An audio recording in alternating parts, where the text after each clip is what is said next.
the gridiron gospel of 1949, when professional football was less about million-dollar contracts and more about good old-fashioned cheap shots and injuries.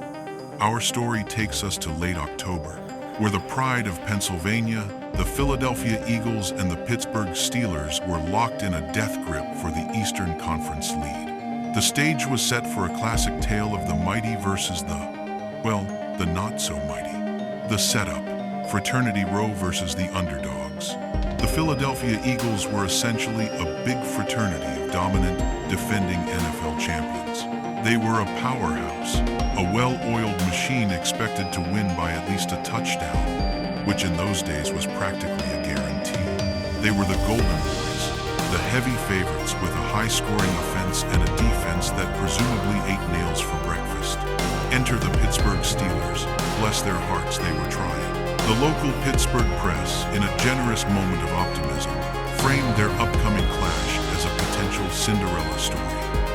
It was less a fairy tale, however, and more a hopeful request for the glass slipper not to shatter immediately upon contact with the Eagles' offensive line. The rivalry was intense, a genuine grudge match, known for its physical, bruising nature.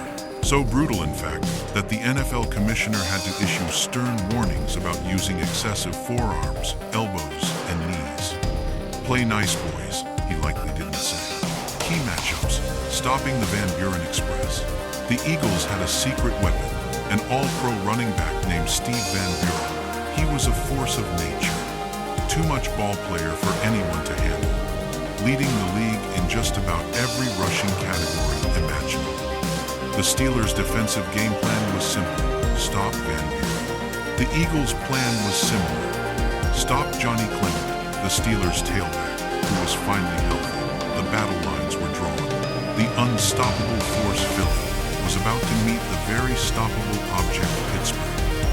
On the 30th of October 1949, in front of 37,903 fans at Forbes Field, the fairy tale ended less with a happy marriage and more with a 38-7 demolition.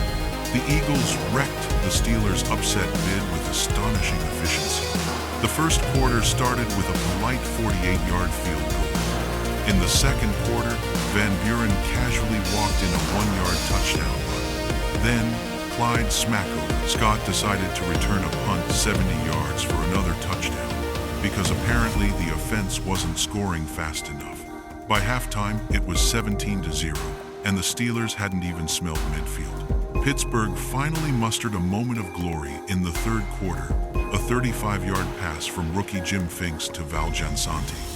The crowd cheered. A touchdown. The score was 24-7.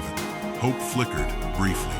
The Eagles responded in the fourth quarter with 2 more touchdowns, just to be sure. The aftermath, records and regression. The final score was 38-7. Steve Van Buren was the undisputed star of the show, rushing for a staggering 205 yards, a club record that stood for over 60 years. He was a man possessed, helping to break the first-place tie and ensuring Philadelphia took sole possession of the top spot. This victory solidified the Eagles' path to greatness.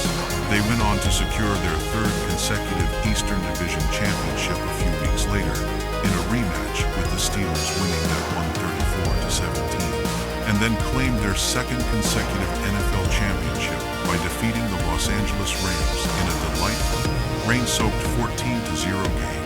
As for the Steelers, this game kicked off a rather depressing long-term trend. The intense bloodbath era of the rivalry waned as the Eagles dominated for years.